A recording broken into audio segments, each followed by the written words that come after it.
My wife deleted all the emails my parents sent me, making me believe they abandoned me, but I uncovered the truth and taught her a costly lesson. I, a 35-year-old male, have been married to my wife, Rebecca, a 32-year-old female, for almost 6 years now. We'd been together for almost 4 years before we got married, and now we even have 2 beautiful daughters together.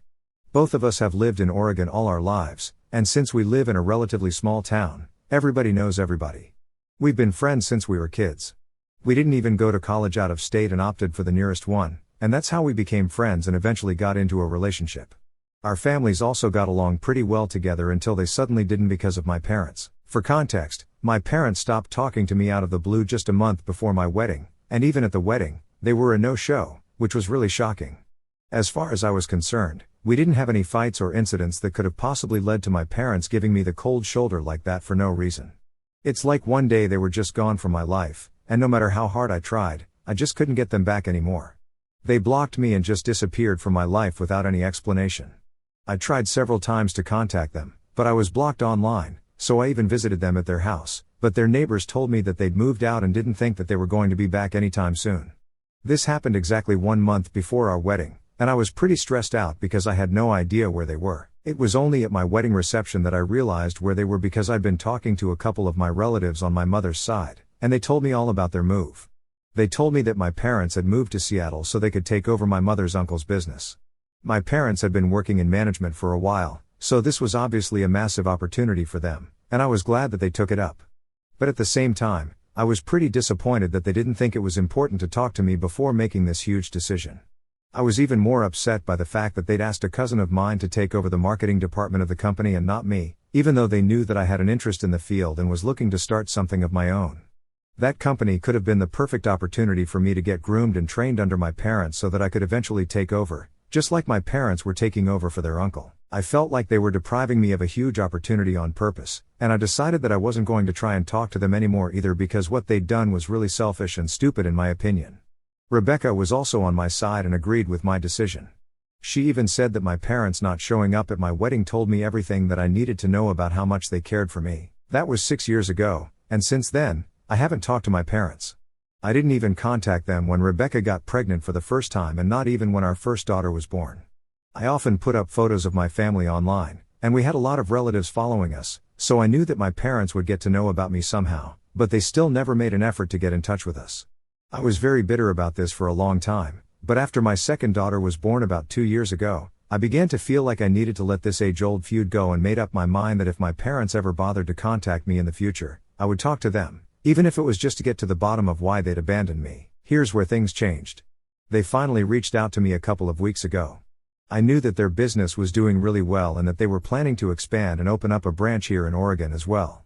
I'd heard from a couple of relatives that they were planning to move back here after almost 6 years of working out of Seattle. If they were going to move back home, I didn't think they could avoid confronting me, so they reached out to me online and informed me that they were coming back and they really wanted to talk to me. They weren't going to move down here permanently for a couple of weeks because they still had a lot of loose ends to tie up back at work, but they could visit for a day or two. So, we decided to meet for lunch one day after a short conversation online. This happened almost 2 weeks ago. At lunch, they seemed really happy to see me, and it was as if no time had passed at all. I showed them pictures of their granddaughters, and they almost started crying tears of joy and told me that they could never forgive me for keeping them away for so long and never even bothering to fly out to them. I was extremely confused by that allegation because, as far as I was concerned, they were the ones who abandoned me here and left without an explanation, so they couldn't say that to me and blame me for keeping them away. I reminded them that they were the ones who left and blocked me everywhere without even leaving an address for me to find out where they were so I could go see them. Then my mother told me that she'd sent me an email just in case I changed my mind, and Rebecca was supposed to pass on that message to me, even after all the horrible things I had said to them. By then, I was really confused because I'd never said anything horrible to my parents like they were accusing me of, and neither had Rebecca passed on any message to me. So, my father told me about an incident that had taken place all those years ago and was actually the reason that they left without a word. Apparently, the day that my parents received the call from my mother's uncle, saying that he wanted them to come to Seattle so they could check out his business and come to a decision regarding whether they'd be willing to take over or not because he was going to retire soon and needed somebody responsible. My mother had worked with her uncle for a couple of years when she was younger but had moved away after she got married. However, Her uncle had still held a spot for her in case she wanted to come back to work for him later. My mother thought it was the right time, and so she said yes without a second thought. They called me very excitedly to inform me of this and asked me if I wanted to join them as well, because they knew that I was working in the marketing department at a firm here, but they thought it would be better for me to work with them instead, and I could eventually take over as well. The only issue was that the business was based out of Seattle, and we'd have to move, but it was still possible because I was getting married in a month, and we didn't have kids or anything yet, so we could just move along with them and start fresh there. Unfortunately, it was Rebecca who answered their call because I wasn't at home that day, and I'd forgotten my phone at home since I thought I was going out with friends after a really long time. Rebecca told my parents that she would inform me as soon as I came back home, and my parents were satisfied with that. But about an hour later, they received a text from me where I said I wasn't going to let them ruin my marriage by misleading me with some slimy little job offer that I didn't even need.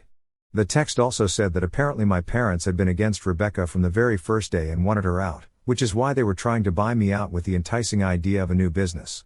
There were a lot of curse words in the text directed toward my parents, which took them by shock because I wasn't one to talk to them that way, especially because they were actually doing a good thing for me. They were shocked and angry, but despite that, they still left me an email with their new business address and told me that I could find them there in case I changed my mind and decided to act less insane. But they still blocked me everywhere else because the things that I'd said to them were unacceptable and unforgivable. They took a flight out to Seattle a couple of days later, and by then, it was too late for me to go and visit them. I tried several more times to see them, but they were just never at their house, and I could never get the timing right. Then I learned where they were from my relatives at the reception and quit trying to contact them altogether. So, we just ended up never speaking again. After that discussion with my parents, I realized that there had just been a huge miscommunication, and they seemed to understand as well. We didn't want to admit it at the time, but we knew deep down that Rebecca had everything to do with this. So, I ended the lunch with my parents hastily and abruptly so I could go back home and talk to Rebecca instead. They were quite okay with it, and so I left as soon as I could. Thankfully, our kids were spending a day with Rebecca's parents, and when I came back home, it was just me and her. I hadn't told her earlier that I'd gone to meet my parents for lunch because I had this feeling that she didn't really like them and wouldn't approve of it if she knew that I was meeting them. But as soon as I came back home, I decided to cut to the chase and asked her point blank why she had never given me the message that my parents had left for me. She pretended to be confused for a while and told me that she didn't know what I was talking about, but I didn't back down and pressed on. I asked her if she deleted the text and the email from my phone as well. Then she finally stopped pretending and turned around to confess that she had indeed done all of those things that I was accusing her of, but she didn't seem sorry about it in the least and instead told me that she'd done it all for my own good. More than devastated that my wife had been keeping such a huge secret from me for so many years, I was just pissed that she didn't even seem sorry about it and somehow seemed to think that she'd done me a favor or something. She continued and told me that back then, she was the one who replied to my parents' messages, pretending to be me, and said all those things that she believed were true. She told me that she'd always felt like my parents didn't really approve of her because she wasn't as driven and ambitious as the rest of the people in my family. She was the kind of person who went to college for fun and for the experience, but afterward, she had no intention of working on a career for herself and only wanted to get married and have kids. Not that there's anything wrong with that, but she told me that she thought my parents were judgmental and didn't like her, which is why they were trying to get me to move to Seattle with them just a month before my wedding so I would ditch her and choose the business instead. She told me that she had deleted all those messages and that email so I wouldn't change my mind about the wedding. She also didn't want to move to Seattle because she couldn't afford to leave her friends and family behind and start over in a new place where she didn't even know anyone. I snapped at her when she said that because, to protect her own relationships, she'd ruined two of my most important ones. It was completely unacceptable what she'd done, and I couldn't believe that she was even trying to defend it. For the record, my parents had never been judgmental of her and actually loved Rebecca like their own, so I didn't even know where she got that notion that they didn't like her or approve of her lifestyle choices. And even if she felt that way for some reason, she could have just talked to me, and I would have done something to make her feel better. But instead, she went behind my back and not only did she ruin my relationship with my parents, but she also destroyed any chances that I had to work on my own terms in an area that I was comfortable with and forced me to stay here and work in a firm where there was hardly any scope for growth for years on end. After my daughters were born, I couldn't even quit my job and do something for myself because I couldn't risk my financial stability now that I had 2 kids to think of. So, thanks to her, I ended up wasting several years of my life in a dead-end job when I could have been working with my parents and growing a business I would eventually be able to take over and turn into my own. I was really upset, and we got into a huge fight that day, but she just refused to apologize for anything that she'd done and kept insisting that she only wanted to do what was best for me. I didn't understand how any of this was for the best for me. To me, it sounded more like she just wanted to do what was best for her or whatever she thought was the best for me. I wasn't a child, and I really feel like I should have been allowed to come to a decision on my own, even if it was the wrong decision, and even if it was the worst decision that I could have made. At least it would have been mine, and I wouldn't have any regrets about it. I deserved to at least know about this offer that my parents had for me, and she should have had enough faith in me to know that I would make the right call and that I would never desert her. But she didn't trust me and decided to take things into her own hands, which just messed everything up for both of us. Most importantly, it messed up the relationship that I had with my parents, and they ended up missing so many important milestones of my life, which I wanted them to be a part of, like my daughter's births. No matter how hard she tried, she couldn't bring those moments back anymore. I could just join the business now, but those significant moments that I lost with my parents are just forever gone, and there's nothing that we can do about it. So, if not anything else, then the least she could have done was apologize for that, but she just didn't think that anything she did was wrong and refused to apologize for any of it. That entire fight was so frustrating that I ended up leaving the house and driving to a hotel so I wouldn't have to talk to her anymore because I was just that frustrated with her and everything that she did, mostly her refusal to acknowledge her mistakes and accept them. I put in my 2 weeks' notice at work that very evening and made up my mind that now I was going to join my parents and finally work in an environment that was actually conducive and didn't make me feel like it was sucking away at my soul.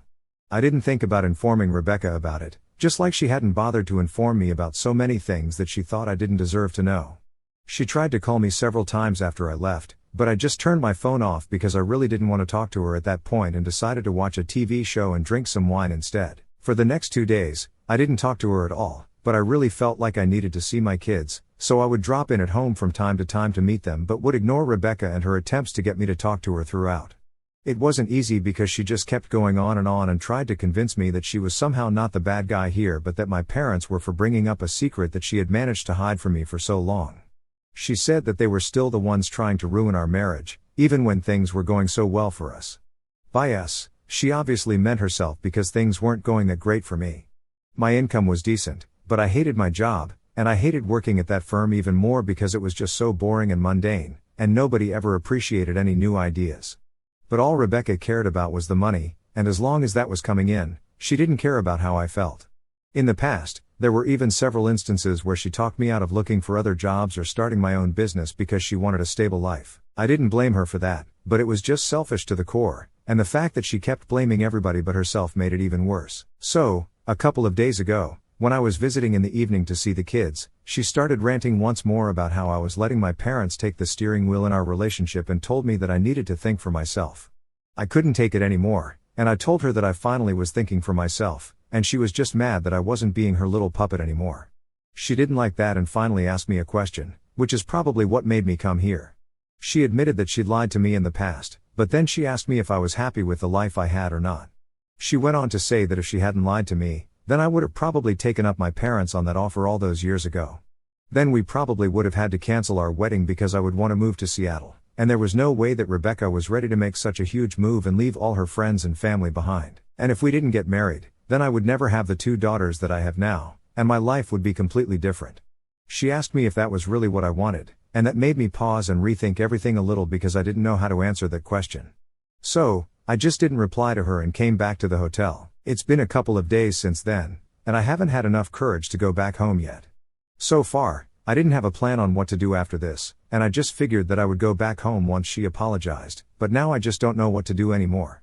I do love my daughters a lot, and I think they make my life infinitely better.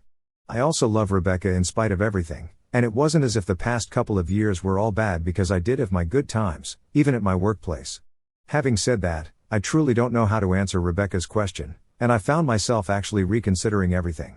I haven't talked to my parents about all of this yet because we're trying to keep the conversation light, and my friends have no clue what's going on, so I'm here on Reddit, hoping that I find some answers. Am I the asshole for getting upset with my wife for never passing on a message that my parents left for me? I finally talked to my parents about this, and they had just one thing to say, that Rebecca, no matter what the consequences were, should have been truthful and transparent with me. They also clarified that they'd only ever had one conversation about what Rebecca wanted to do in the future. My mother had told her that, being a working woman herself, she would never discourage another woman from pursuing her own dreams, so if Rebecca was holding back on account of them, she didn't have to. My parents told her that they would be supportive of her decision, no matter what it was. For some reason, Rebecca thought that this was my parents being judgmental because she didn't want to work and only wanted to be a stay-at-home mom. It was a ridiculous conclusion to jump to, especially without even bothering to talk to them about this.